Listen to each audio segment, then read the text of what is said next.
It might be on a hidden ribbon. Alright. I got it. Way, I mean, it probably tree fell. Yeah. And one of the ships, and then I had to walk out early.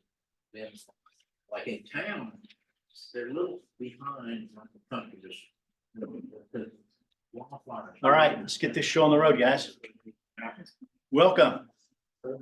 First thing, we're at Mayland again. I have been in contact with Christ Church, but have not yet got them to confirm we can move our meetings there. So I'm hoping they'll do that here before too long, and it'll be a little more convenient for everybody. But I'm going to start looking also, if I can't get them to respond, I'm going to start looking in other areas just to see what else. I mean, not other areas, but other facilities in that area that's more centralized to everybody. So we'll see how that goes. Okay, I'm Joe Powers. I'm president of the Houston Beekeeper Association. Mike Simmons is here. He's our vice president. We have Christy Coles back in the back table there. She's our treasurer, and Rebecca Spurlock, who is Christy's our secretary, and Rebecca is our treasurer. So be sure and sign in. We have like 9 door prizes tonight, and currently with our turnout, everybody's going to win, which is good. Our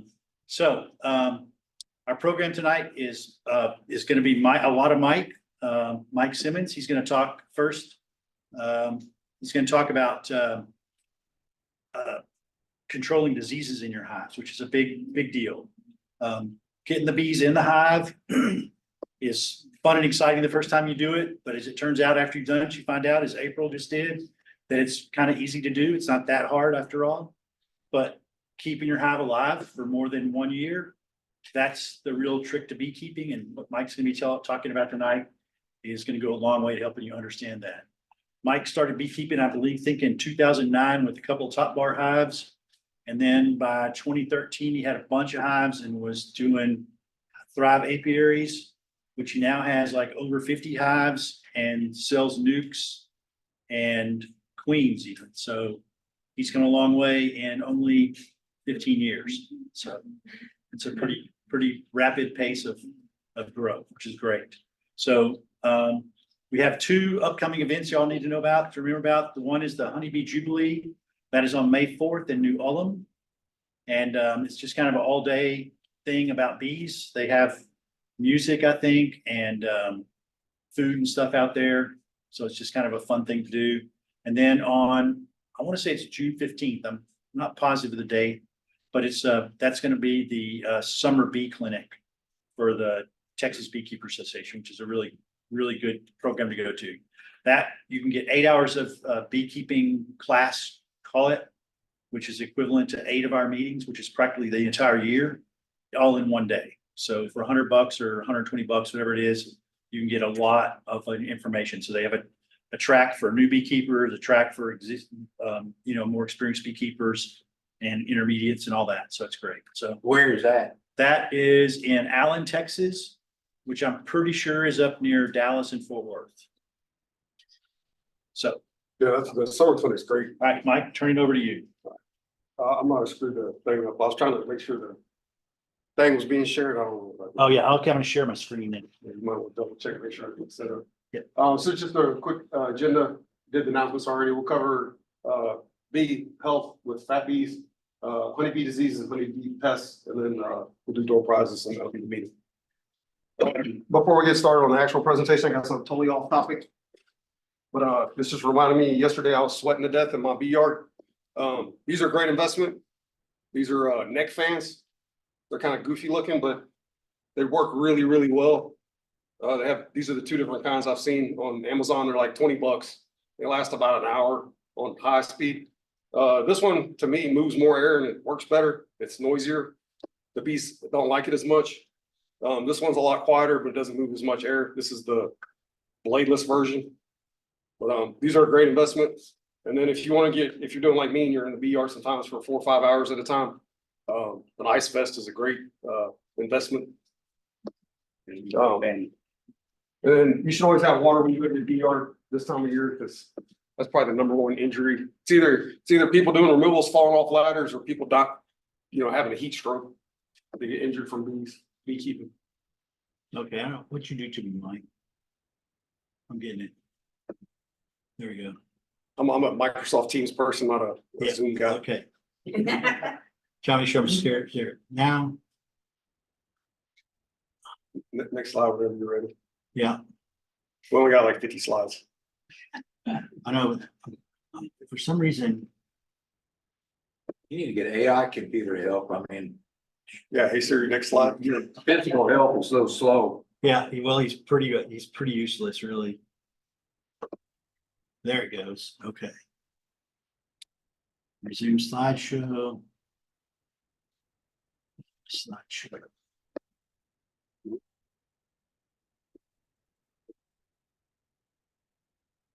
Trying to get to be full screen. One of the first things we're gonna talk about is fat bees. I use that term fat bees because there's actually a paper. It's a paper little pamphlet that came out from Australia like 20 years ago, 30 years ago called Fat Bees, Skinny Bees. If you have free time to read it, it's out of date for some things, but all the stuff in it still applies. It's a great read. But it just talks about how the health of the colony is affected by their diet. So, you know, what kind of pollens are available, if they have pollen, if they're getting nectar, and then if they're not getting that, are you feeding them? And you'll see as we go through the diseases and pests that nutrition plays a big important role in honeybee health, colony health. So there's a bunch of diseases that you can resolve real quickly, sometimes just by feeding your hive. So we'll cover all I'm gonna that. stop sharing the screen so I can get to this thing to work. On the phone. No. Problem is my PowerPoint slideshow is not coming up. You can probably open it in like Google Slides too. Yeah. There it goes. Do you still use There we go. house? No, I actually, well, I'm thinking about actually starting a new top bar hive. Top bars, especially for beginners, are very difficult. I would not recommend them for a beginner anymore now that I have experience with both. They're kind of fun, they're cool, they're something different. If you've been doing length straws for 20 years, you want something different. I do know a guy in Liberty area, east of Houston, that's all he keeps is top bars. He has like 50 of them. He loves them. He makes these real pretty cedar nukes, top bar nukes and stuff, and does them that way. I mean, so it is, especially here with our climate, they're a viable option. Up north, they're kind of terrible. One of the problems is you swarm trap, your swarm traps are Langstrom type base, and you can't transfer in a top bar very easy. That's one of the problems I ran into. That's with any different hive types. So, but once you start with a top bar and you get one or two of them established, like making new top bars, as long as the frames are all the same size, Yeah. top bars, it's easy. You just transfer them and do it Yeah, like that's wood. Okay, Mike, I don't think I'm sharing the screen though. Okay. Well, they'll see it on the video. Okay, well, it shows up backwards in the video. Oh. I'm Well, sharing the screen. They can see this, but I can't change that on there. So, yeah, I forgot about this. It's off topic too. So being a member for HBA, you get equipment rentals. So we have extractors, what the thing calls uncapping tanks, capping knives, all that kind of stuff that you can get from our. I think, have we moved it to your house? Yes. So now we get it from Rebecca because that saved us a ton of money from the association instead of paying storage fees for all that. You can pick those up. I think it's a week-long rental. And we also have some other stuff, like if you do talks. I just had these printed out for my business. Like I'm doing a talk Friday with the Barbers Hill School District. But once I get done with that, I'm gonna donate those to the association. So like those are chloroplast signs. They go up on a like a easel, so you can have a big sign, when you're in a place you can't use a projector. And then we have a teaching hive that you can rent. It's got 10 frames in it, and each frame has like a picture in it. And it's got different educational information, like you explained how, it has like picture of brood and picture of queen, who's on the colony, the same kind of information. Then the HBA also has a swarm and removal list. So if anybody's interested in getting on that, we don't have enough people for the amount of requests we get. Probably get like 4 or 5 of those a day on average this time of year. So if you're interested in catching swarms or doing cutouts, and some of the cutouts I've seen, I used to do cutouts for like 5 years. Some of these cutouts I would trust to a brand, a 1 or 2 year old, 2-year beekeeper, because they're like open hives in a tree. You can't really mess those up. And even if you do mess them up, all you're gonna hurts the bees, nobody else. So. And then you'll get a lot of ones for complicated removals. You can just ignore those. So if anybody wants to get on the list, send me an email, or after this meeting, give me your email address and I will add you to the list. We still need mentors. Yeah, maybe, yes. Yeah, so anybody interested in being a mentor, get with James after the meeting. You don't need to be a super experienced beekeeper. You're helping people that don't know anything about bees probably. So if you have 1 or 2 years of success, probably to say, if your bees are alive the next year after you started, you're probably qualified to be a mentor. So I did get that. That's me, we already did that. So talking about the fat bees, skinny bees. So, bees, we all know they eat nectar for carbohydrates, pollen for protein. They collect tree resin for the sanitation of the hive. So in a bee's body, they call it, there's 3 things that they kind of, the telogenin, probably saying that wrong. That's the protein that the bees have inside their body. Those are stored in the trophocytes, which are their fat body cells. And then the hemolymph is their blood. So it's important to understand this stuff because it's important to understand how these pests interact with bees. So talking about treatment methods and stuff. So it's important that they have plenty of all that stuff on their body to be healthy. One of the good indicators for that is if they're getting enough nutrition is dry brood versus wet brood.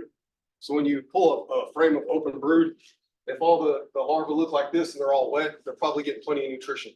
If you pull them out and they all look dry, probably need to feed them.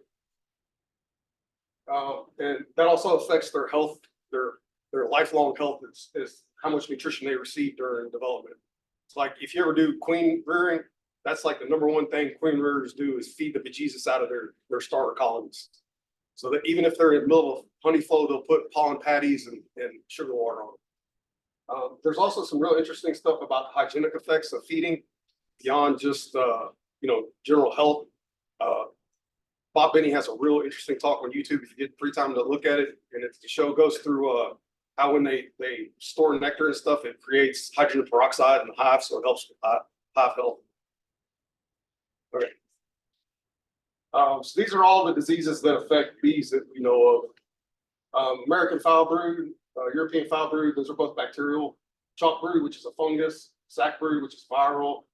Parasitic parasitic mite syndrome, which is viral. Paralytic disease, bees, which is actually 2 different viruses, but for a beekeeper, it's all the same. Nosema, which is a microsporidian parasite.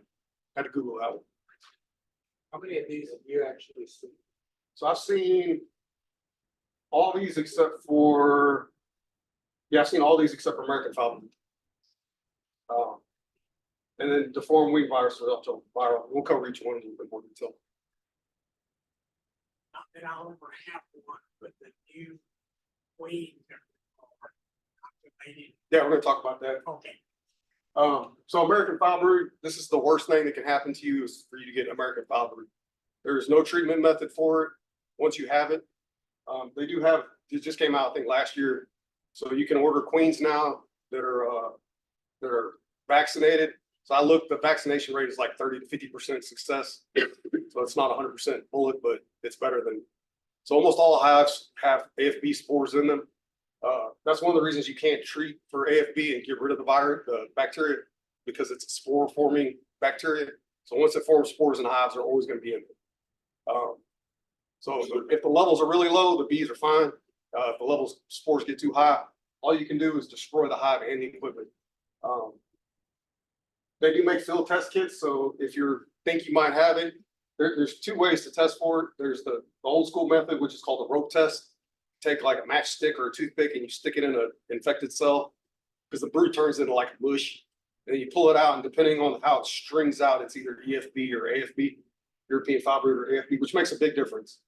But you can also buy diagnostic kits. They're about $20 a piece. You can, if you run into one you think might be AFB or EFB, you can test them. If you think you have AFB, you're legally required in the state of Texas to report that to the Texas Apiary Inspection Service. You can Google it and the number will pop up. If you do have AFB, please report it. That is the worst thing that beekeepers can run into. It's pretty much because there's been so much effort in the early 1900s around AFB. It's pretty much been reduced to very little. So it's pretty well under control for beekeepers now, but it requires us to be able to do the right things to keep it under control.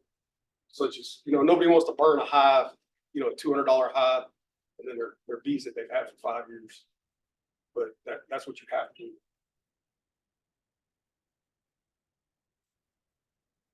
European firebird, it looks a lot like AFB, so you can see that there's another picture of the rope test. They do make a test kit for it for EFB. You can actually treat this with antibiotics, and it will resolve. The bees can get better, and then they won't. The EFB won't come back. If you do want to do the antibiotic route, you will need because of the new laws they passed like 3 or 4 years ago. You need a veterinary feed directive, so a veterinarian has to prescribe it. Good luck in the Houston area trying to find a veterinarian that works with bees. I've done it. It's pretty much impossible. I found a guy in Dallas that said if I paid him like $2,000, he'd come down and look at my bees. I was trying to get antibiotics for queen rearing, for artificial insemination. But yeah, so I have seen FB in a couple of my hives that I used to have in Wallaceville. It usually happens for us mostly early spring when that's when they're under nutritional stress because they're starting to brood up, but everything's not blooming yet. So it causes nutritional stress to the hive, and then they're more susceptible to things. So almost all these other diseases besides AFB, you'll see early spring, but it can happen anytime. A lot of times you can resolve this, just feed them. You feed them some sugar water and some pollen patty, and they resolve within a week or two. Pretty much for all the diseases, we'll talk about it, but if you run into hives that routinely have the same problem, that's probably something to do with their genetics. We're going to talk about genetics through this whole presentation. If they have genetic problems, it's probably best to requeen that hive and get rid of those genetics because you have some, queen that's susceptible to that disease. Pest. Chalkbrood is not normally a serious bee disease. I've seen it quite a few times. Usually, most of the time, you'll notice this. They'll be on the front of the landing board because they'll drag the dead pupa out. They'll have that white chalky stuff on them. It usually resolves on its own. You can feed them. Feed them helps a lot. And then same thing, if you have problem colonies, they should be requeened. Sackbrood, it looks kind of like chalkbrood, but they don't get that white on them. They just look kind of dried out and nasty looking. It's actually caused by a virus. It also usually resolves on its own. Hygienic practices also includes things like brood comb rotation. So if you have brood comb that's 5 years old, it's full of all kinds of crap. Honeycomb is very, what do they call that? It absorbs everything it comes into contact with. So that's pesticides, insecticides, viruses, diseases, all that kind of stuff. So if you have old comb, help rotating that stuff out can be helpful for things like problems like these. Parasitic mite syndrome. So this is one of the big things you see with varroa mite infestations. If you have a hive that's really infested with varroa, it's not really a specific virus. It's a combination of all the different viruses. So the four-wing virus, paralytic bee virus, all that kind of stuff. Those varroa mites are just transmitted so much in the hive that the hives, all the bees in the hive end up sick. If you find it early, like that picture on the right-hand side, like if I saw a colony like that, I would try to save it. So I would do very aggressive mite treatments. I may not follow the EPA label. Won't tell anyone. That one on the left right there, the hive's already dead. They just don't know it yet. But I will say, if you have a hive like that on the left, do all your beekeeper friends and the wild bees in the area a favor and treat your hive anyway, because you'll reduce the number of mice. So when that colony does die, the remaining bees that aren't dead abscond.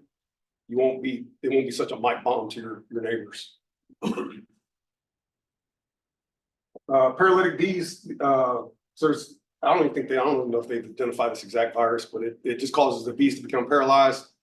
It's really hard to diagnose if like a couple of bees in your hive have it. You might see a bee on the landing board, it's not moving. You don't know if he's paralyzed or he's just chilling, or she's just chilling.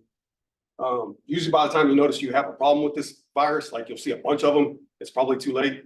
You should treat anyway. And most of the time it's spread through the varroa mites. You'll notice this presentation, we'll talk about varroa a lot. This is also the four-wing virus. This is one that's spread through varroa, it affects them in development. So the adults that have this virus don't show any kinds of symptoms.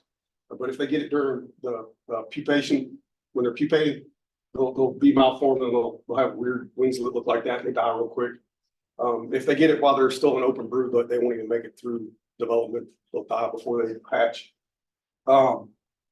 If you see a couple of these in your hives though, I've seen a few of them here and there, it's not always a cause for that concern. We'll talk about it later, but that's probably a good indication that maybe you need to test your hive for varroa mites to see what your level is at. These are all the pests. Oh, let me stop there. Any questions on diseases? When's the last time American foul brood was found in Texas? No idea. Probably been a while though. I don't know. That'd be a good question for the inspector. Yeah, that's why I had a very problem this year because the queen supplier I normally use, they offered inoculated queens. They were $3 more a queen. You know, I get 25 or so at a time, it's $75. Do I want to pay that for a disease that hasn't ever really reared its head here? I need to do like a customer survey and see if their customers want that. Yeah. No questions on diseases before we move into pests? You said that you had seen the European foul brood? Yeah. Was it yours? Did you have to do something with yours or what did they do about that? So that was the same year I had hives. It was in one yard that I had, it had chalk brood and EFB in different hives. All those hives, I just fed them and they all resolved within a week or two. That yard was like a terrible location. It was like basically in a swamp in the shade. It's not good living conditions for bees. That's why I no longer have bees there. One more question, that back a couple of slides, you were showing the 2 slides of the varroa mites. And they were, okay, that, now, I'm not picking up on what's on those pictures. The little black dots, those are the cells. And then the white, I'm not sure what I'm seeing. Okay, yeah, no, this is good. That's a good point. So this is the brood pattern for these hives. Those white ones all have, if they don't look like the little C, you know, with a nice bright white brood in, you can say, hey, that's a brood, right? That's a larva, bee larva. If they don't look like that, if they're just dying of disease, the bees just haven't gotten to remove them yet. So if you see like that pattern on the right, you really don't want to ever hardly see any of those in a hive. Those kind of white cells like that where the brood has died and they just haven't removed it yet. But if you see a smaller amount, you can usually resolve that hive if you take action right away. But if you see a pattern like that where everything's, you know, half the bees are dying, and it's called spotty brood pattern. So if you see that's an indication that hive has lots of problems, probably related to varroa mites. And if it's that bad, it's probably already dead. It might still be hatching, or it might be a queen in there and not look too terrible, but it's probably already dead. So anytime when you do brood inspections for cat brood, you always need to look for spotty brood. One of the tricks to that though is usually the queens lay in kind of like a circular pattern going out. And then as the bees hatch out in the middle, that's a normal pattern. So those will hatch out and then she'll relay eggs in those. So if you see that, that's not a cause for concern. But if you see spots all over the frame, or if you've been doing a bunch of weird hive manipulations, I get that from when I do splits and stuff and I put empty frames back in empty spots. They'll get some weird patterns for a little while. But if they don't resolve, I know I have a queen problem. It could be related to other things too, besides disease and pests too. It could be just that queen's old and she's running out of eggs. Yeah. So we're going to talk a lot about varroa. Varroa is the #1 pest for bees. That's the #1 thing that kills, especially new beekeepers, kills their hives. This picture down here with that guy, that is a human-sized 3D printed varroa mite. So if varroa mites were for humans, that's how big they would be. That's how they are compared to the size of a honeybee. They're a parasitic mite. They're just like a tick. They belong to the same family as ticks. They originally came from Apis cerana, which is the Asian honeybee. It's a smaller bee. So they reproduce in cat brood cells. And they feed on the fat bodies of the bees. For a long time, you'll still see, I was Googling it the other day, and I think it was Hawaii said they still feeds on hemolymph, the blood of the bee. They actually feed on the trophocytes, which is the fat bodies, the cells for the bees. A female mite, they'll enter a cell that's about to be capped. They use the same cues. You know, bees communicate a lot by smells and chemicals. So when brood's ready to be capped, they can communicate some kind of signal to the adult bees that it's, hey, it's time for this cell to be capped. So that varroa mite picks up on that same signal, jumps in the cell, and then they cap it. And then within the first 72 hours, she'll lay one male egg. And then after that, she'll lay one egg per day until the cell hatches. And then all the eggs after that first one will all be female. When they hatch and when they reach sexual maturity, I think it's like 3 or 4 days, then they'll mate with the male. And then when the bee hatches out, the mites that are mature will leave the hive. Any mites that haven't grown enough to be mature yet will die in the cell, and then the male will die in the cell. Big thing with varroa mites, besides transmitting viruses, is they reduce the total. So the higher percentage of mice you have, the more vitellogenin they're eating, which is the bee's protein source for the hive. But one thing with bees, the way bees are, they recycle protein in the hive. But y'all know that honeybees are cannibals, right? No. So bees, when they're low on protein and the pollen's not, they don't have enough pollen coming in. When the queen's laying eggs, as soon as they lay one, they'll come by, and the workers will come by and suck it up and eat it. That's one of the ways they recycle protein and keep protein from stores in the total hive from getting too low. So that's one of the, and so the telogenin is very important for the bees to be healthy. So having a lot of varroa mites in there eating all that off the bees reduces their health further beyond just transmitting viruses, diseases. I stole this from Scientific Beekeeping. If you ever want to do a lot of research and real crazy stuff on varroa mites, Randy Oliver's page is probably one of the best places to do it. He's super into it. He's a college educated biologist, and then he was also a commercial beekeeper from his family. And he's retired now, so all he does is this kind of testing. So this graph is really neat. So this is what would happen. This is the varroa mite population in a hive that doesn't get treated. So you can see when this is the blue line is mite. Was it? That's mites per 300 bees. Half a cup is 300 bees. This big one here is the pupa population, and then this big one that goes way off the guard is the total adult population, and then what the red one is. Total varroa. Oh, this red one that's filled in is the number of pupa that have varroa mites in the cell parasitizing them. So you can see the growth rate. This is in 1 year, and this is starting out at basically almost zero with a very small colony. It gets worse if you start off with a higher number. This is one of the reasons I'm not a real big advocate for natural beekeeping. If you want to do that, I don't have nothing against it. Best of luck to you. There's a natural beekeeping club. I would hope you would join it so you can get some good lessons from those people that have been successful with it. I've tried it myself. I was very unsuccessful. I killed a lot of bees trying to do it. So I'm not an advocate for it, but I don't have nothing against it if you want to do it. Go to the next one. So this is pretty much the same graph, and it shows one treatment in May with 90% efficiency, which is not that great. It's pretty decent. But you can see just one treatment can keep a hive alive. And we have a lot of different options. We're going to go through all the treatments. 8 is actually still too high for me. I like to do my treatments around 3 or 4. So this colony I would probably treat twice a year. You know, when you have natural bees in colonies, holes and trees, do they suffer the same thing? They die off, and then so they'll abscond when they get overloaded. Do they kind of shake those off? And what happens? I think they would carry in their new. The bees that have gone, Yeah, so those are mite bombs. That's what. yeah. So you're going out, but you would think they would all die out if they continue. Do they?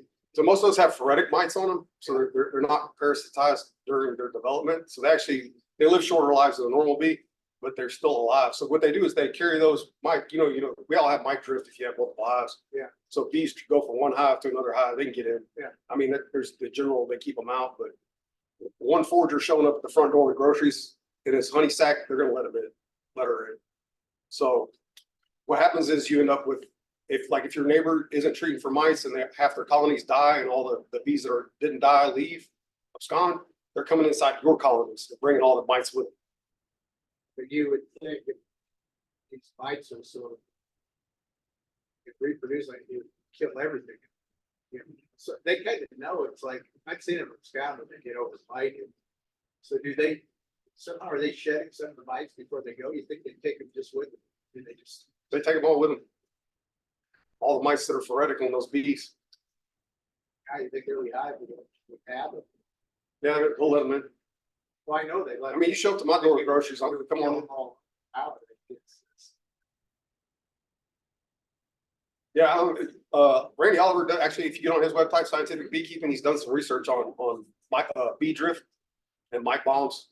So, yeah, he's proven it scientifically. But I guess I'm asking, why do we have these things? So they can't really defend it themselves. So we'll talk about that later. So like Apis cerana, where they originally came from, those bees exist with varroa mites just fine because they develop natural defenses for them. So in an Apis cerana hive, the mites their reproductive cycle is quicker. So they can only reproduce on drone. They cannot reproduce on workers. Apis cerana will, if a hive becomes too infected with varroa mite in their brood, they will remove the brood and throw them out. So they're very hygienic as far as varroa mites. So they're able to coexist, but they develop with thousands of years of evolution for that. Whereas the Apis mellifera, the European honeybee, hasn't had that thousands of years. So we're going to talk about genetics later. That's important to me too. So the best way to deal with varroa is to know your levels, and the way to do that is through testing. A lot of people would say I shouldn't say this, but if you're not going to test, then you should treat your hive twice a year in spring and fall, no matter what. That's my opinion. There's three kind of methods that you'll hear about a lot for testing. There's the CO2 method, which is pretty new, it's last couple of years. The alcohol detergent wash and the sugar roll. Anytime you're doing any kind of testing for something like this, you need to have good accuracy and good repeatability. So you go to the next slide. So the CO2 method, this is the newest one. You pretty much have to buy a commercial kit. I've seen some DIY ones. They're not really that's not a great DIY project for most people, I don't think. It does have pretty high accuracy. Like if you watch some of the stuff on Randy Oliver, he done a lot of testing on these with their accuracy and stuff. There's some problems with some of the brand's cups. He actually recommends using the commercial CO2 dispenser and then making your own cup out of a solo cup. So they have a pretty good high accuracy. So he said he got 70% plus better mites. And it was repeatable. So every test was about 70%. So you were getting a true reading of the hive levels, the levels in your hives. A lot of people like this because if you do it right, it won't kill the bees. It knocks them out with the CO2, and then you count the mites, let them go, and they wake up and fly off, go back to the hive. It does have a higher cost. So if you have lots of hive and cost is an issue, it costs more than the other methods. So the alcohol detergent wash. So originally it was always an alcohol wash. You wanted to use 70% or better. It's best at 91%. Isopropyl alcohol or ethanol works pretty good if you use straight ethanol. It's cheap. You can DIY everything. It gets really high accuracy. So alcohol wash is 90% or better if you use 91% alcohol. The detergent one is almost as good. So if you're doing a lot, the alcohol actually gets expensive if you're doing a lot of testing. Like me, I have 50 hives. For me to test all 50 hives, I have to go through a lot of alcohol. Even go, trying to filter it through coffee filters and all that. It ends up being a pain. I can make a detergent wash with 2 tablespoons a gallon, 2 tablespoons per gallon with Dawn Ultra. So I use that once and throw it on the ground. It's fine. So it's just detergent only? You don't use anything else? That's it. Yeah, just Dawn, 2 tablespoons of Dawn in a gallon of water, and use that for your alcohol wash, the detergent wash at that point. And it knocks almost as many mites off the bees, so your counts are still accurate. Works great. Yes. It kills you. Yeah, both of these Yeah, it methods, kills the bees. if alcohol or detergent wash, those bees are dead. To me, it's worth sacrificing 300 bees to save 30 to 100,000 bees. If you do this method, one of the problems with that though is you really got to be careful that you don't put your queen in there. Yeah. Well, when you do a test, when you do any of these tests, you want to select a frame that's next to the brood nest, or like the outside edge brood nest. So you really need to inspect the frame really good to make sure the queen's not on there. So you get the best results by testing nurse bees, and you get those from brood frames. It's pretty easy. This is my everything's filthy, but this is my little test kit. So I used one of these commercial jugs. There's a blue one that they came out a couple years ago that's supposedly better. This one leaks around the edges when I'm shaking it and stuff. But you just take so I use this tub. You could use like a Rubbermaid kind of container. You take that frame of bees and you shake all the bees off, after you verify there's no queen on there, you just shake them off into a tub. And then use a half a cup measuring cup. You just shake them down in the corner and then scoop up a half cup of bees. And you already have alcohol or detergent here if you're doing that method. You dump them in there, they die like instantly. So they're not swimming around when they're trying to get out, they just die. Then you swirl this around for 30 seconds. And you hold it up, all the mites fall to the bottom. And then you just count the mites. And that gives you your mites per 300 bees. I think 1 full minute is what you're supposed to do. Okay, 1 full minute. Probably better. You do 50 hives, that's an hour of just doing this. But yeah, so and you just count the mites, that's your mites per 300 bees. So if a lot of people use the mites per 100 bees measurements, you have to divide that by 3, which can get weird. You have like 7. So what is it? Is it 2 or 3? And this is a sugar roll. This is what they used to come out with before the CO2 method for all the people who didn't want to kill any bees. This one, you take the same half a cup of bees, dump it in a jar, and you dump a bunch of powdered sugar in there, and you shake the bejesus out of them, and then you shake all the powdered sugar out, and then you spray it with water, and it dissolves the powdered sugar a little bit so you can count the mites. It does knock mites off. It's not accurate. So it's not like you get 50% of the mites all the time. So you could actually, hey, I'll just double it and get a good measurement. All the testing on this is showing like one time you'll get 50%, one time you'll get 60%, one time it's 20% of the mites. Like Randy Oliver sat there and counted 300 bees under a microscope and looked at them, examined them, make sure they didn't have mites on them. So this method doesn't work. I don't recommend it for anything. If you don't want to kill the bees, then do the CO2 method. When to treat. So it's good to think about the seasonal variabilities we have in this particular area. So like right now, populations are really high. They're going to get higher over the next month or so as tallow blooms. So you can expect your varroa levels are actually increasing, but your mites per 100 bees are not going to increase because your population is increasing at the same time. But then when we move into the summer dearth, that population is going to fall off, but your varroa mite population is not going to fall off at the same time. They're going to keep breeding. So you want to end up at the end of, you want to start the end of summer with a good mite count. So I like to think even further ahead of that. So I usually treat in December, January, and then I'll treat again before goldenrod. And that usually works well for me. But like you need to keep that in mind when you're counting, when you're doing your testing for the seasonality. What's the hive population look like? Is it increasing, decreasing? What's the goldenrod date? It's usually around the end of September, beginning of October, I think. Those are our 2 main honey flows around here. If you're using oxalic acid, we're going to talk about treatments next. But if you're using oxalic acid, the best time to treat with that for any of the methods that we're going to talk about is when they're actually, it's not, I wouldn't say it's the best time to treat. It's the most effective time to treat is when they have less brood in there. So normally none of our hives go broodless in the wintertime because it's too warm here. But in January, that's why I like to treat in January because I use oxalic acid most of the time. And January is when they have the least amount of brood. So I may only have 1 frame of brood. So it's a lot more effective. Have you used sticky board method? We tried that for the mite camps. That's a waste of time. Yeah. Sorry. Yeah, you can do research on it. It's a complete waste of time. And you'll hear this a lot from a lot of older beekeepers about rotating treatments. So a lot of them say you shouldn't ever use the same treatment all year long. So, if you're going to use oxalic acid, you should rotate in, formic acid or some other treatment method. The reason for that is they don't want to develop the mites to develop resistance to that treatment where it becomes ineffective. Most of the research I've done for the organic acids, the method of way it kills the mites, it burns their pads off their feet. They can't stick to the bees. There's no way for them to develop resistance to that, like with synthetic miticides. But I wouldn't, if you want to rotate treatments, I think it's a good idea. On the website, the scientific beekeeping, where you're saying that usually want to wait after the honey smell because why was it? But because the mites are mostly gonna be on the male bees and a lot of them will fly off, don't treat it, they'll first go to those and reduce the population a little bit and then go to right afterwards.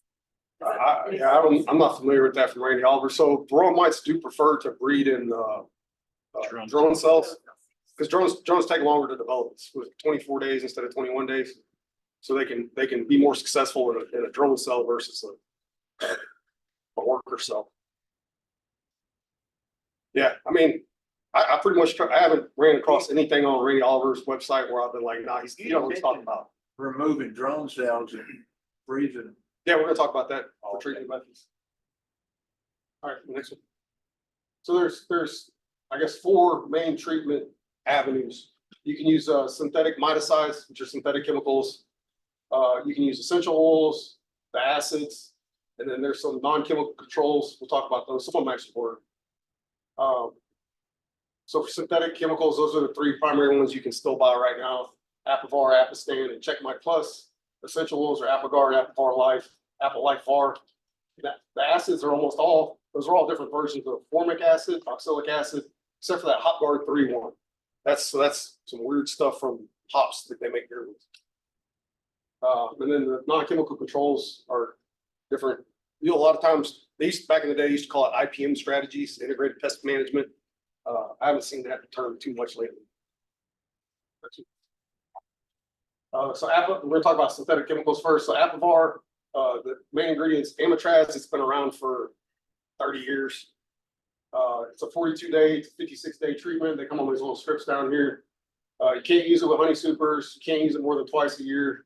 The residues, so if you stop treatment, they're still going to find, after the half-life or whatever, they'll still find residues in beeswax and honey. Big problem with this one is the mite resistance. So the effectiveness is 95%, which is great, but that's with no mite resistance. But most mites now are resistant to amitraz to at least some extent.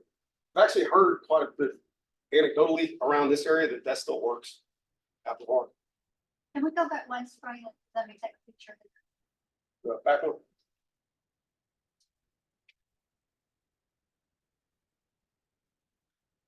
And at the end of this, I'll tell you some resources you can go to get really in depth in this stuff if you want to. Next one. This one's called Apistan. It's tau whatever. It's a 42-day treatment. Also, you can't use it with honey supers. It has to be above 50 degrees. This one has lots of negatives. I'm not gonna read them. Actually has great effectiveness if there's no mite resistance. I don't even know if you still buy this stuff. I wouldn't use this one. It was me. If I was going to use synthetic miticide, I'd probably use Apistan. They're not good. Let's say Apivar. Next one. Checkmate Plus. This one's also been around forever. Kumafos. It's been around for like 20, 30 years. It's a 42-day treatment. Can't use it twice a year. Can't be used with honey supers. Big thing with that one is mite resistance too, because it's been around for so long. One interesting thing about it is you can use it to treat SHB. Well, I'll tell you my opinion on SHB later. Small hive beetles. Next one. Apigard. This one's actually pretty popular now. The main ingredient, they call it, it's Apigard. It's their proprietary blend, but there's 25% of it is thymol, which is essential oil. You apply it twice a week at a 2-week interval. The dosage is temp dependent. So if it's hotter, you apply less. If it's cooler, you apply more. It actually has a pretty good temperature range, 59 to 105 degrees. You can't use it with honey supers. It'll taint the honey. No one will be able to eat it. Not even the bees, probably. Interesting one with this one, it helps control tracheal mites. Tracheal mites aren't really a problem anymore. They used to be a real problem a long time ago. Most of the bees we have now are pretty resistant to tracheal mites. It does reduce queen egg laying activity for a little bit, and it can kill some young bees. And then when you put it in the hive, they make beard for the first day or two, which is common with a lot of different treatments. Apple Life VAR, it's also a thymol one. It's got some other essential oils in it, eucalyptus, menthol, and camphor. And it comes in these little tablet kind of things. Use 3 tablets for 7 to 2 days, 10 days each. Actually, it's kind of confusing. Use 2 tablets for 7 to 10 days, and you put a 3rd tablet in there, it stays in there 12 days. You can't use it with supers. It can't be used above 95, which can be a problem here. It's actually pretty low, negatives with it. It taints your honey. It has pretty decent effectiveness too. Minor weight quick strips, these are moving into acids now. So these next 3 or 4 of them, they're all based on formic acid. It's organic acid. It's in a lot of different natural things. I guess it'd be considered an organic treatment. They come on these strips if you get the minor weight quick strips.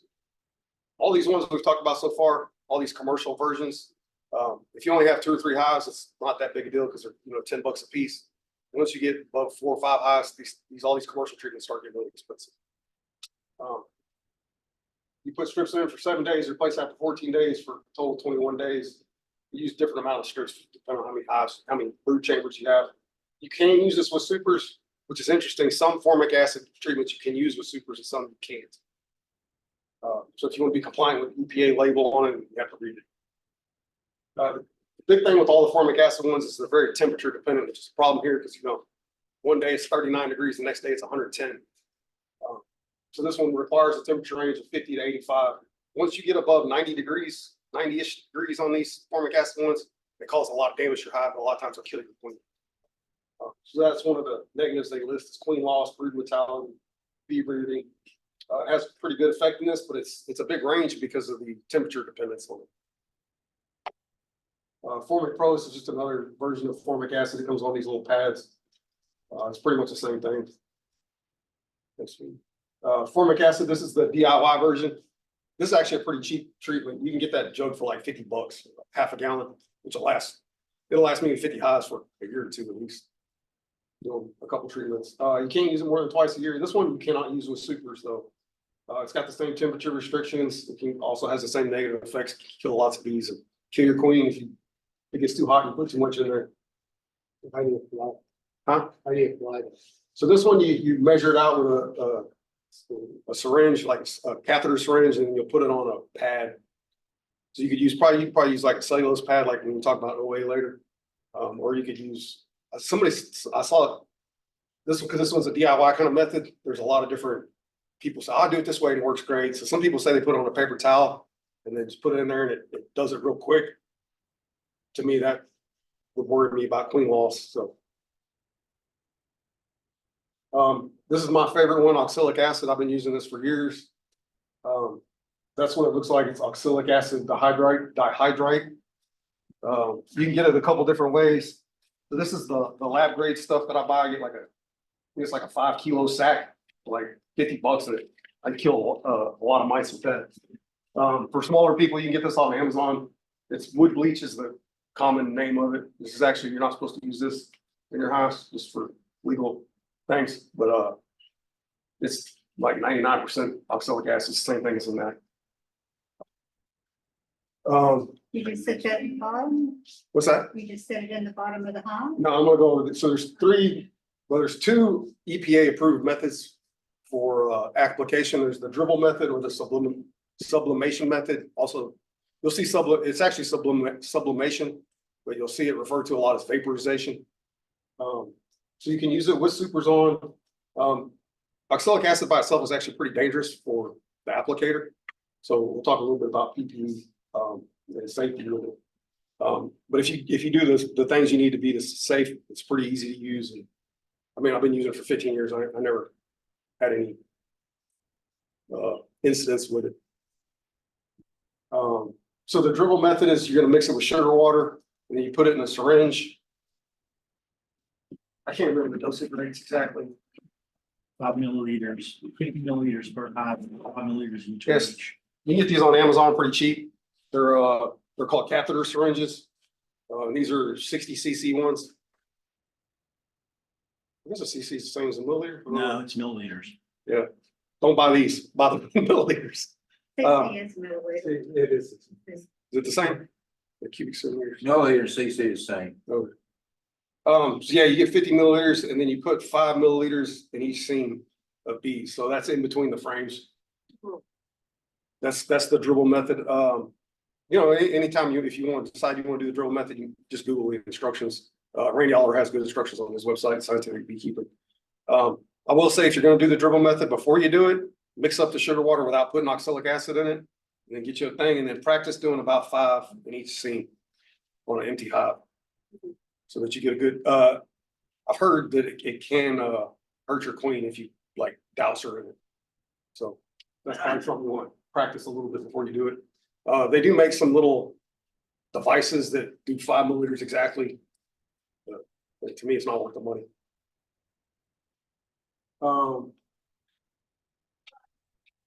So there's some interesting research coming around with the sublimation method. So that's where you heat the oxalic acid up to a point where it sublimates, so it goes from a solid to a vapor. And then usually, as soon as it comes off the whatever method you're using to sublimate it, it recrystallizes inside the hive. So it pretty much coats everything inside the hive with oxalic acid. The labeled dosage is 1 gram per brood chamber. So if you want to follow the law to the letter, the EPA law, it's 1 gram per brood chamber. But there is a lot of research that's been done recently that show better results at higher dosages. And I found some bee culture, I found an article where they tested it up to 4.45 grams per brood chamber, and they didn't show any negative effects in the hive. And then I found some other stuff that showed 2 grams provided better kill rates for varroa mites. And I also found a lot of different research on I think the labeled version is you're supposed to treat 3 times with sublimation 7 days apart, once a week for Just for clarification, a brood chamber would be a correct box. yeah, that's the deep box, one deep box. Okay. So yeah, if you're all mediums, then you need to do a lot of calculations. And let's assume it doesn't make that much of a difference between 8 and 10. It does make a little difference, I got it. So you'll do. but it's a tiny bit. So if you're gonna do oxalic acid sublimation, I wouldn't bother messing with it, because this method is so safe for bees. Yeah, I've actually found some anecdotal evidence on like, what's that website, bsource.com or whatever? People saying they're putting like 10 grams in at a time. I would not recommend that. I mean, that's just some farmer Joe saying he did it. And it didn't hurt him, but I found real research that showed 4.45 grams per brood chamber, which is, it's pretty high dose. That's over 4 times what the EPA label is. So if you're putting it in with the sugar water, you're putting it down in there, are you waiting for it to vaporize, or are you putting it in at sugar waters? So- That, are the bees gonna ingest it? So the dribble method and the sublimation method are totally separate methods. If you're doing the dribble method, you're gonna mix it with sugar water. So yes, they will ingest some of it. And that's okay. Yeah, it'll be fine. As long, that one I would follow the dosages that are on the EPA guidelines. Because the oxalis is a floating liquid thing that comes with you, and they eat nectar off of it. So Yeah. I was wondering why it didn't kill them. Oxalic acid really. Yeah, so like rhubarb, spinach, all has tons of oxalic acid in it. You eat it all the time. Yeah. That's why it's approved now for treatment with the supers on still. Because even if it does get in the honey, it's not gonna hurt anybody. Especially at the dosages we're using. If you overdose. But but I don't know nothing about it, but my question, the strips and things, are vaporizing, is that correct? The strips, so that's formic acid. So yeah, that That's a stuff different is, thing altogether, Yeah. but I'm just trying to figure out how these different acids work, because you were saying it, messes up their, Foot pads. yeah, it burns the Yeah. varroa mites foot pads off. So they can't stick to the bees anymore, so they just fall off. okay, but Yeah. they're getting it on their pads, You're putting, like when you vaporize it or do a dribble, it gets all in the hive on everything. So as them varroa mites move around the hive, it burns their pads off. They die. Once they fall off, they can't live because if they're not constantly feeding, they die pretty quick. okay, so it's not by them ingesting, it's by them getting it on. Yeah. But yeah, if you use the ingestion, the dribble method, some of your bees are gonna eat some oxalic acid, but all the testing shows it's fine. Randy Oliver did the dribble method for like 20 years before he moved. He just now recently moved to vaporization or sublimation. I think he still does drip in the fall. And yeah, somebody said he does drip in the fall still. So if you're gonna sublimate it, well, actually, this is all the equipment you would need to use oxalic acid, depending on the method. So if you're doing a dribble, all you need is a mixing bowl. You can use stainless steel or plastic. And then you need one of these. If you're doing the sublimation one, I like the nickname for that thing is a crack spoon. That's this picture down here. It's this thing. It's just a wand and it's got a little bowl on the end and it has like a glow plug in it, so it gets really hot. the club owns one of those that you can check out. and Yeah, so borrow. if you want to use a crack screen, you do have to provide your own battery. You can use a car battery, it works great. So if you get your car next to the hives, you can pop the hood and hook it up to the battery. The other good option that you can get is a deer feeder battery. So Bucky's and Academy have them pretty cheap, like 20, 30 bucks. It's a 7 amp hour battery. It's great for like three or four hives. And then you get to the fancier stuff. So this is the ProVap 110. So if you do use one of these methods when you put it in the hive, it's gonna take, a minute or a minute and a half to vaporize all the acid. If you use one of this, it takes like 10 seconds, which, for most people, that's just fine.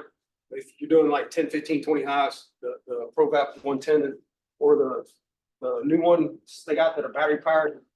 I actually built my own ProVap 110 with a piece of rusty angle iron, and this is an induction band heater.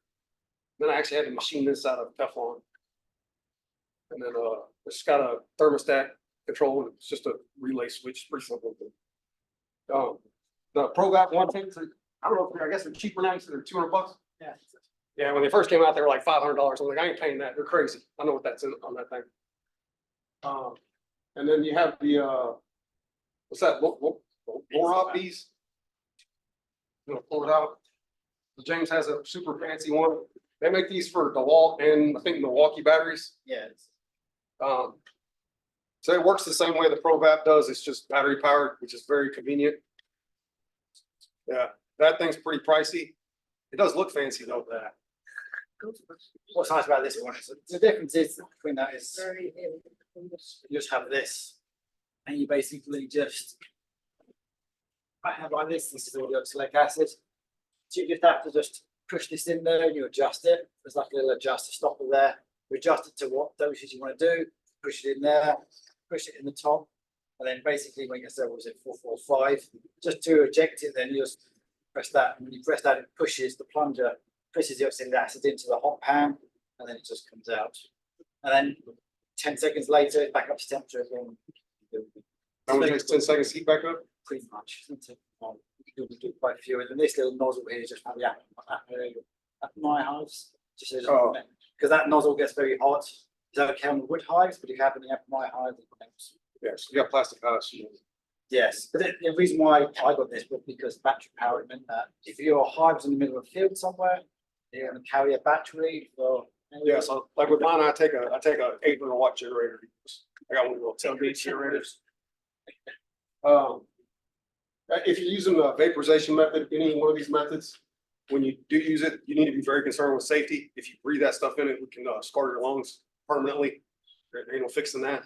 So he has one right here. Yeah. So this is the minimum I would recommend that everybody use is a half-face respirator. Also, if you're going to use a ProVap or this Loro Bees one, battery powered fancy one, I would also say use a face shield also, or get a what do they call that? A full face respirator. And then your cartridges need to be for organic vapors. You can't just use the normal ones they come with that are just carbon filters. You need one for organic vapors. And also a good idea is to wear like a chemical resistant apron, like just a rubber apron. You can buy them on Amazon for dirt cheap. And then long gauntlet, the long gauntlet rubber gloves. So like some Rubbermaid ones, like you get it for washing dishes will probably work fine. And then the other thing is just, basic stuff like stand up wind, don't stand down wind, because I've seen pictures of guys on the internet that use those and the tube gets plugged up. And so when you vaporize, it's big pressure increase so that it blows back out where you load it. And then it sprays oxalic acid all over somebody's face. So if you get that in eyeballs, it can cause permanent damage to your eyes. You don't want it in your lungs at all. That's one of the major drawbacks to using oxalic acid vaporization. It's the hazard to the applicator. Going too long. I'm not going to talk too much about these, but this is the new method that it's not EPA approved yet. These are called extended release oxalic acid pads. So Randy Oliver, they were developed in Argentina, I think, South America. They used cardboard ones, but it's actually an approved treatment in that country. It's not approved here in the US. But Randy Oliver has been working on that, getting it here. He's come up with some pretty good ones. They use a cellulose pad, aka Swedish sponges. You can get on Amazon for dirt cheap. He has very good instructions on his website on how to make them. I know a few people, maybe me too, that have used this and had really good results. It's pretty handy because you, especially if you have multiple hives, because you can make them ahead of time. And then when you get to your beehive, you know, get down to the brood chambers, throw how many ever you need in there. You know, it's one pad per brood chamber, I think, right? Yeah. And then you close it up and then just take it out 42 days later. You're good to go. I've seen a few tests that they've done towards the beginning in high humidity areas where it didn't work as good. So you may want to still do testing, or mic testing, and not just count on this method to work. If you want to do more research on this and look at the instructions on how to make these, Randy Oliver's website, Scientific Beekeeping, he is the best resource. But they are currently permitted. If you read the EPA's rules, which he did, I'm not going to do it. So I don't care that much, but you can do limited testing without having an experimental use permit. So do with that what you will. You didn't mention mixing the oxalic with alcohol or thing and then using a insect father.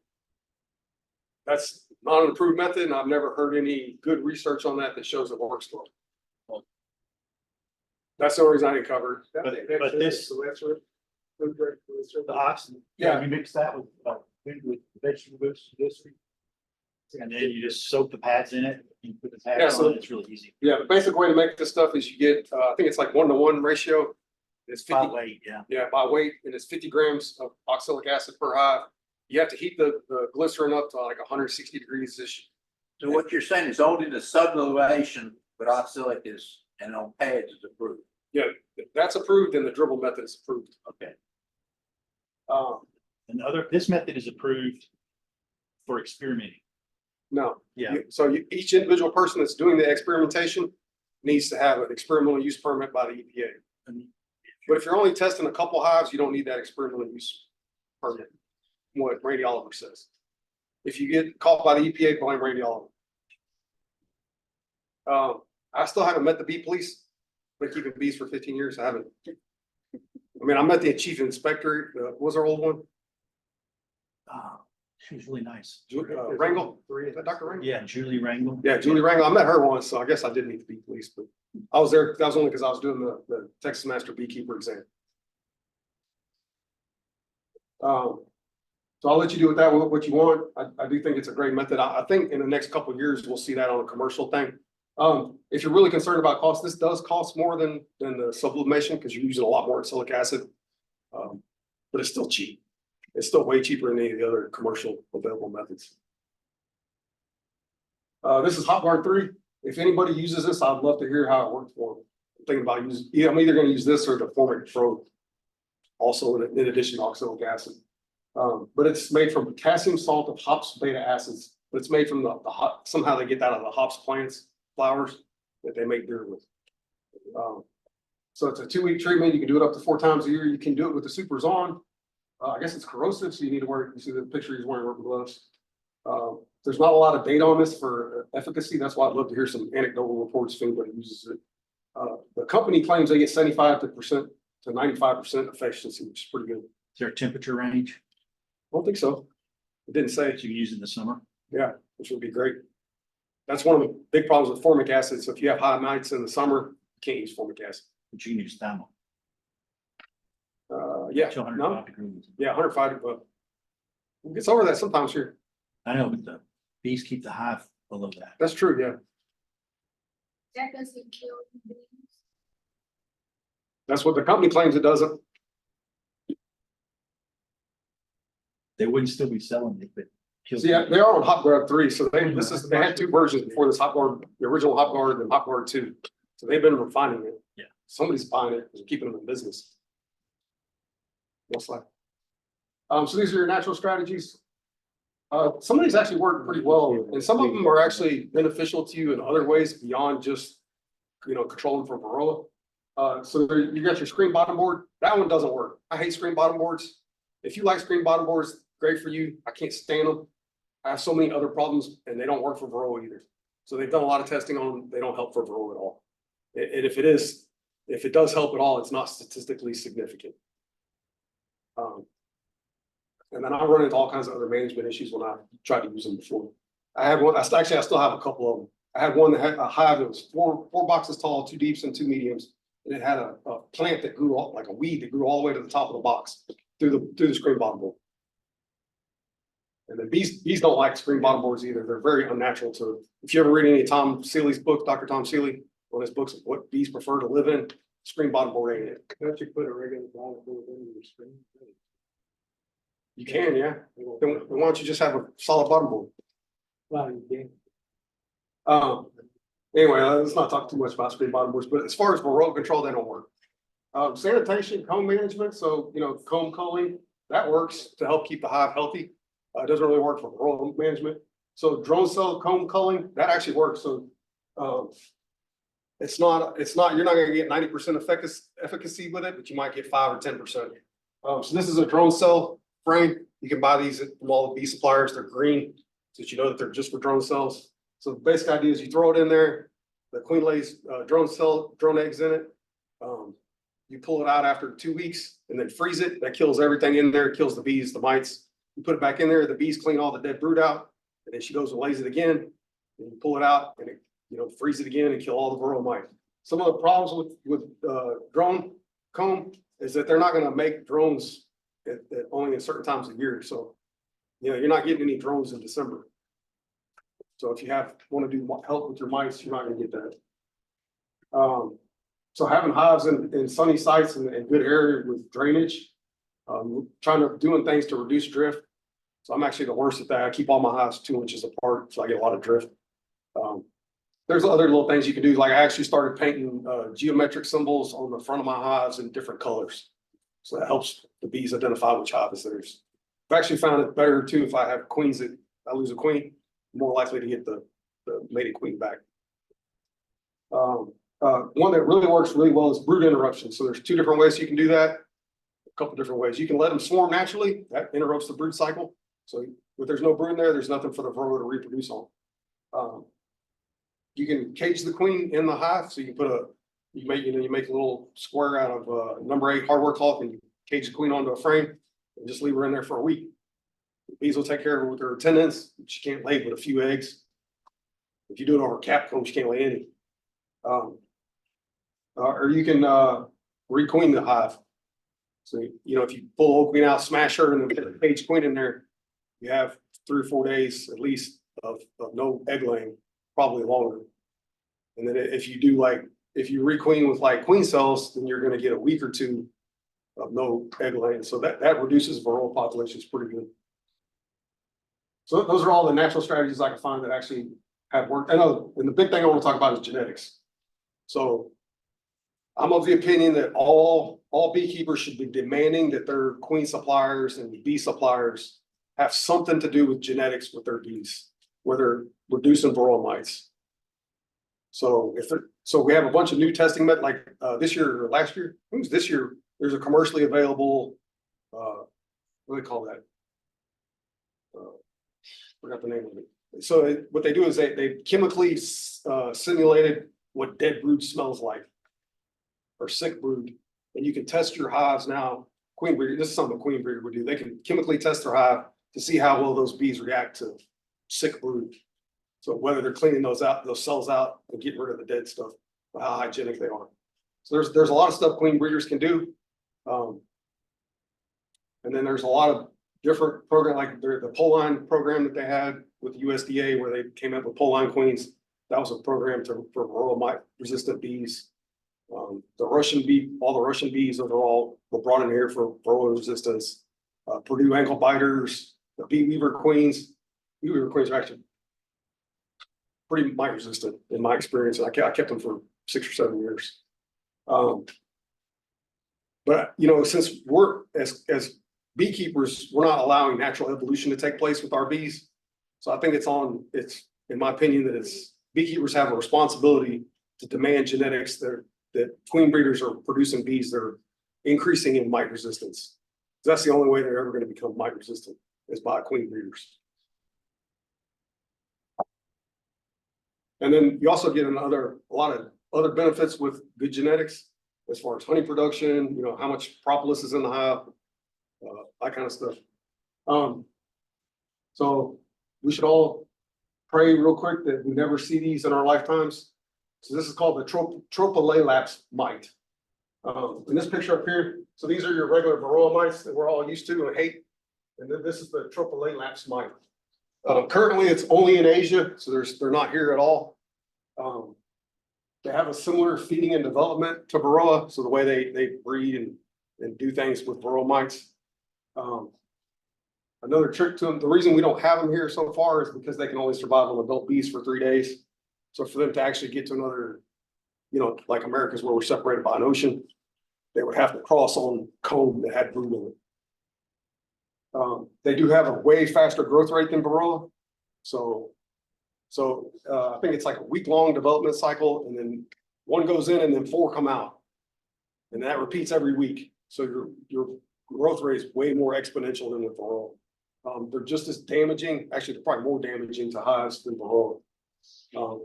So let's pray we never see them. This one is actually legally required to report to the Texas Apiary Inspection if you think you see them. So if you think you have them in there, I would get on your phone and Google a picture of them, and then also check to make sure you're not seeing pollen mites or some other bug in there. What do they treat them? Huh? What do they treat those with? No idea. We don't have them here. So probably the same treatment methods that we use now, but like if we got these here, you probably have to go do OA your hives every month, no matter what, or they're dead. So yeah, and Apis mellifera has no resistance to these at all.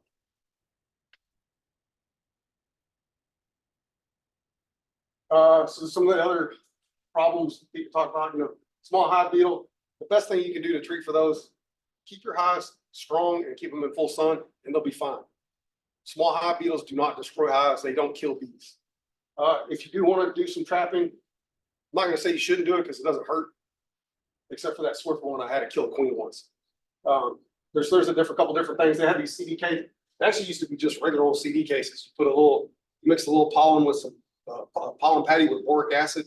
Small hive beetle love pollen patty. Mix it with boric acid, you put it in the middle of a CD case. The small hive beetles can get in, the bees can't. The boric acid kills them.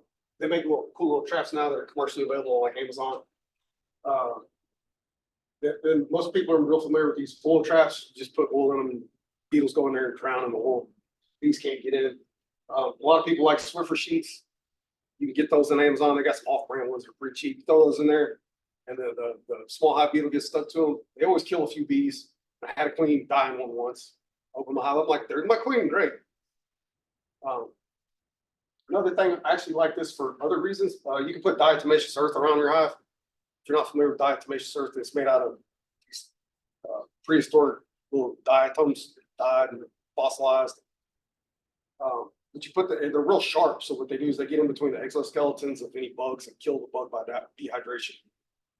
You can buy that and put it around your hives because small hive beetles pupate in the ground.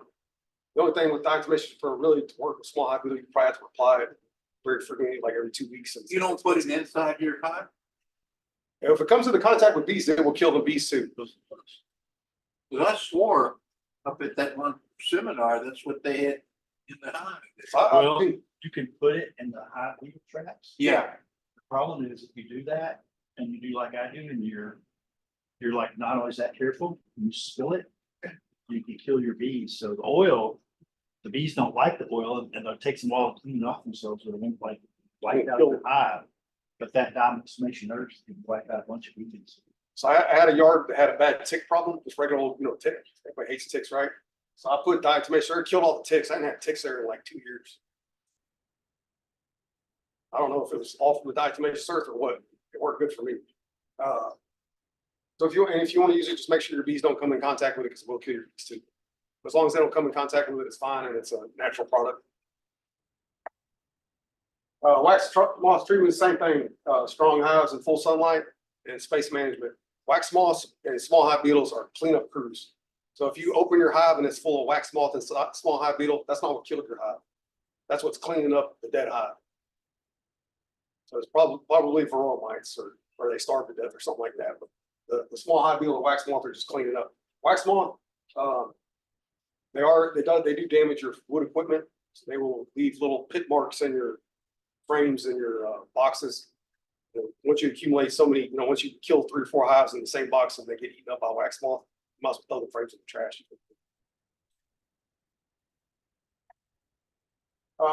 Ants, they're not really usually an issue for strong colonies. I've heard that those crazy ants, the raspberry ones, the Argentina crazy ants, or whatever, can get hives. I've never had a problem with them myself. I've had 2 hives abandon the box because of the crazy Cinnamon. this year. So a lot of people say to put sprinkle cinnamon on the inner cover or around the hive. That helps repel the ants. They also make these little wool traps and stuff, or you can DIY them with a tuna can. You put your hive stand foot in the tuna can, and they can't climb up the stand. They drown in the wool.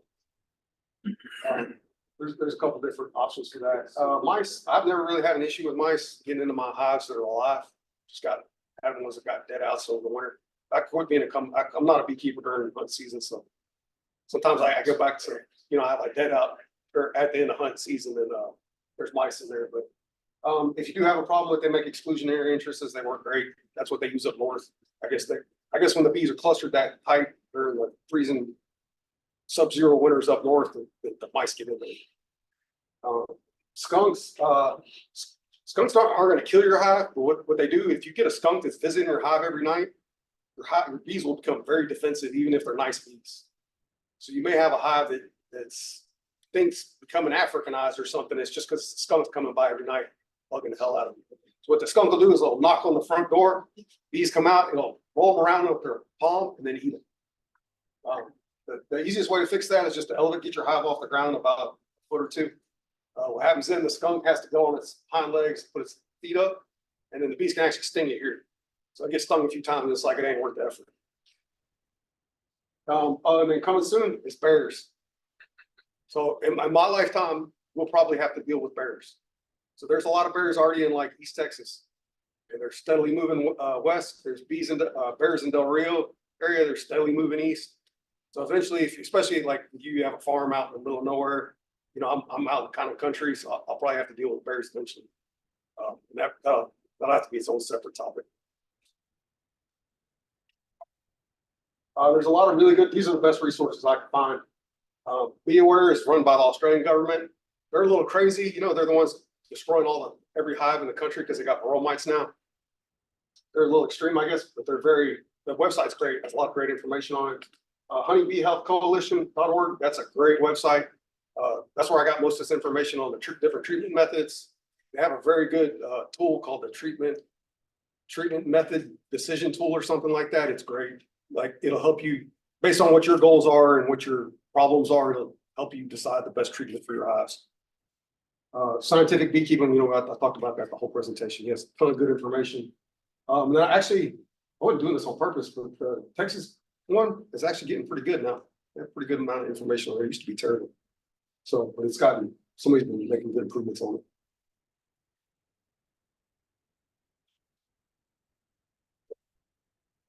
That's the last one. Any questions? I only went 20 minutes over what I intended. Could you leave it on the formal one? I wanted to just get done with this. Oh, yeah. We'll put this on our YouTube channel. Yeah. So you can rewatch it. Yeah. You're saying, going way back to 5, 6, 19, you've got a problem with mites. You've got a major problem with mites. Basically, the hive's gone on its way out.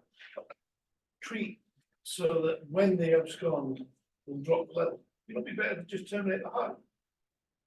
I know it's a hard thing to stand there and think, oh, no, I can save them, I can save them.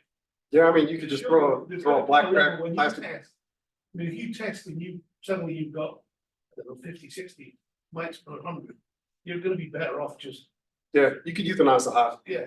Yeah, the easiest way to do that is just take a black contractor bag. Just put it over the hive, tie it at the bottom, they'll be dead tomorrow. I don't know if this is mites, but I know we can use heat treatment at one point. So what was his name? Our old Cyrus. Oh, yeah, Cyrus. He used to be a big proponent of that, the heat thing. I haven't found any, I found a lot of company data on the efficacy of them, I haven't found any like a university or somebody doing a test on it. If you find something like that, I'd love to see it. The problem with that treatment that I saw was like, you have to put that thing on one hive. It's really expensive. It's like $500. You have to put it on one hive and then come back like 4 hours later. Like that's not feasible. That's only feasible for hobby beekeepers. Hell, if I had 4 or 5 hives, I wouldn't want to do that. But yeah, so supposedly our bees, the Apis mellifera can live at a higher temperature than the mites. So if you heat the whole hive up to like 110 degrees, it kills all the mites, something like that. When you're testing your apiaries, let's say you've got 25 hives in the apiary. If you get to a hive that's over the count, do you treat just that hive or do you treat the whole nest? I treat the whole apiary. So So once I don't, be honest with you, I don't test all my hives. you test till you get one that's over the number and you go. I'll then you spot, test. yeah, depending on how many hives I have in that location, I'll spot test. Might do 3 or 4 hives and see what kind of get an idea what the apiary is. Probably not the best way, but as a sideliner, I got a full-time job plus this job, so. And then a lot of times I'll just treat regardless. And so even if I have pretty low numbers, I'm gonna treat anyway for spring and fall. I did have a hive with I got a 22 count on one, which normally would be like death. I was like, okay, this is a doomed hive. I used that slow release oxalic acid pad on it and checked it like 2 months later after I had those on for 75 days and the count was 0 and the hive was still alive. So I had So it worked pretty well. I was really shocked. I thought it was a goner. I thought, okay, this is a goner, but I'll just try this and see what happens. So I had a mentee 2 years ago that bought really bad genetics. And so he went from a package and we tested the package in like 3 months after he received it. And they had a 20-something mite count and then we put the cellulose pads in and they did not survive.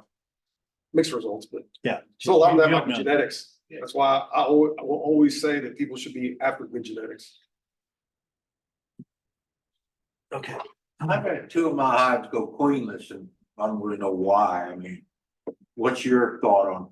This time of year, Yeah, I have Hey, 2 Bryce. hives that turned up queenless. this is the swarming time of year. They swarmed. And then the virgin didn't make it back to work. So I've done some queen rearing. And so I've had batches of queens I had mated. Sometimes I get 80% back, sometimes I get 20% back. So what you're saying that maybe birds, Birds, dragonflies, went to the wrong hive. okay, You know, so, If a so bird, this is not something unusual. especially this time of year, no. Okay. Going queenless right now is pretty common. If you have multiple hives, the first time they go queenless, if you catch it early before you get any laying workers, you can throw some open brood in there and let them try again. Yeah. That open brood will Well, select the laying workers. I took my bees out of my swarm trap and stacked them. Yeah, you can do other stuff. Combines are Because great. I'm, Actually, combines this time of year are great if you have a hive, especially if you have 2 smaller hives. Because they don't make no honey for you to surplus honey for you. So honey production from bees is not linear. So it's not like 40,000 bees makes 10 pounds and 80,000 bees makes 20 pounds. 40,000 bees makes 5 pounds and 80,000 bees makes 50 pounds. It's just not a linear curve. So if you have small hives that aren't gonna make any honey this year, and you don't mind combining them. well, I take my swarm trap hive and. Yeah. using it. 'Cause there's, and some of them are real weak. Sometimes you get a good big swarm. Well, I mean, I have What different kind of opinions draw? with swarms. So I do collect swarms, but I requeen them all. No matter what. Oh, you don't go with the.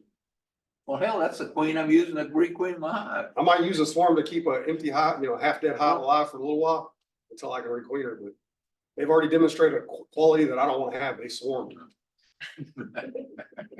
And then you never know what else you're gonna get with them. I've had ones, you collect them and you're like, oh, these are great bees. They seem really gentle. And the next day you go out there and you've got 20,000 bees and you can't see out of your veil because they're mean as hell. So, yeah, I always requeen them. But I sell bees, so I'm very picky of the genetics in my yard. I don't want to sell a customer a mean hive. Bee weaver might get away with that, but I can't. I don't think they can either. Oh, yeah. I tell you what, bee weaver, if they do sell you a mean queen though, they will honor their, Replace it. they will replace it. They're great customer service. But I have had some very mean queens for them. Any other questions? Oh, we got to do door prizes real quick. Okay, let's do door prizes. All right. So this spring, frames are foundation in those frames, those drum frames. They have bigger, slightly bigger cells on them. So that's the main purpose of those is to, for the drums and then freezing them and getting Yep. rid of. Get the lights. queen to That's lay for light drums. control. Yep. Yeah, but That's Can all you that's. just open those drums? Bees will Have have- the frame open and put them back at the base. Yeah,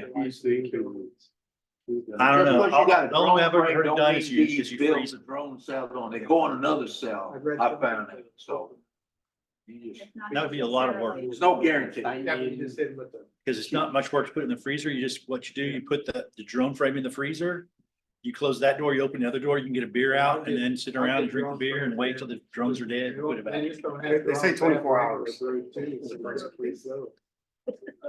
mean, I get drone frames, regular food and drone. Yeah. Yeah, sometimes the bees Right. are just gonna make whatever the hell They they do it want. all. Can you open those, few drone cells and let the bees cannibalize them, and kill them? You probably could. They're not gonna kill the mice, the mice are just gonna crawl off. Yeah, but if they're still in there, they haven't developed. Yeah, I mean, that'll kill the immature ones, but all the mature ones will just wander off and infect your bees. Yeah. Actually, like, so if you do drone trapping, like if you forget to pull that thing out, you just made a mite bomb. Because those are, you just made a whole frame full of the best way to reproduce for. Yeah, but drones, I got some entire frames with drone cells on this shit. I mean, bees are drone crazy. All right, so, Simone, All right, Simone, we have like 9 prizes. We have 3 cups. We have, 6 or so bee balm I'll take the B-bomb. deals. Okay, so go grab one and then we have a hive tool also. how many do we have? Looks like 9. That's what I mean. Everybody's gonna win. Steve Smith, Here, I'll read it. You call the number. Joe, you won. Oh, no, I'm not gonna win. 4, 4 is Ray Hill. 13, 13 is Christie. 12, 12 is Peggy Davis. 10, 10, Reshma. B-bomb, that'll go good out at your place. Let's see if we got any. Okay, That's like 7 or 8. I don't know if Chris is gonna take anything. No, she took a cup. Christie took a cup. She's sitting there looking at it. All right.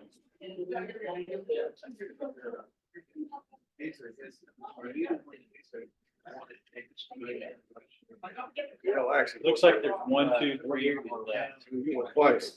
3 more left. Okay, what's the next number? 7, 7, Richard Law.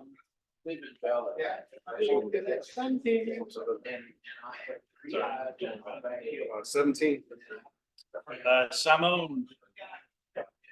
One twice. Simone, looks like Rosenbill or something. I can't quite read it. Oh, No, you just won, came up twice. okay. Who had 1? 14. 14, Chris George. Or George. Chris. Am I reading that right? Is it George? Is that right? Chris George? Okay. All right. You said everybody's gonna win. Yeah, I know, but you're not anybody really, Dan. I mean, good gosh. Been lied to again. Okay. Hey, Mike, thank you very much. That was great. Sorry, Yes, that was good. Thank you. Thank you, sir. I really appreciate it. Yeah. If y'all have any questions later on, y'all got my email. On the board, so I don't mind emails. And then, okay, our next meeting is on the 3rd Tuesday in May. And I'm trying, it says that 21st of May. And I'm trying to get us another location closer to like Midtown kind of area. So we'll see. So, okay, that's it. We conclude the meeting. Thank you very much for coming. See you next time.